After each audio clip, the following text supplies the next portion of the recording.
दोस्तों, क्या सोना अभी और गिरेगा या यहीं से खरीदने का मौका है? क्या चांदी में आई बड़ी गिरावट एक जाल है या असली अवसर? क्या ईरान इजराइल युद्ध के पीछे छिपा है अरबों डॉलर का खेल? और सबसे बड़ा सवाल, क्या आम निवेशक फिर से फंसने वाले हैं? देखिए, इस समय जो सोना और चांदी के दामों में भारी उतार चढ़ाव देखने को मिल रहा है, उसका सीधा संबंध सिर्फ डिमांड सप्लाई से नहीं, बल्कि पूरी दुनिया में चल रही जियोपॉलिटिकल टेंशन से।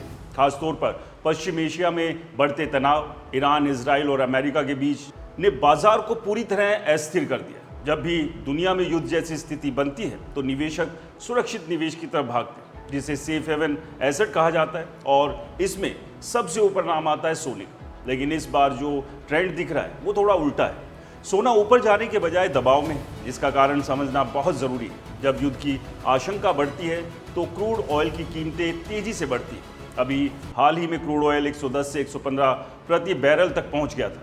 अब जब तेल महंगा होता है तो पूरी दुनिया में महंगाई बढ़ने लगती है। ऐसे में सेंट्रल बैंक्स ब्याज दरें बढ़ाने की ओर जाते हैं, और जब ब्याज दरें बढ़ती है तो सोना, जो कि एक नॉन इंटरेस्ट बेयरिंग एसेट है, उस पर दबाव आ जाता है। यानी निवेशक सोने से पैसा निकालकर बॉन्ड्स या दूसरे हाई रिटर्न इंस्ट्रूमेंट्स में लगाने लगते हैं। अब सवाल ये उठता है कि क्या अभी वेट एंड वॉच करना चाहिए या खरीदारी करना सही होगा?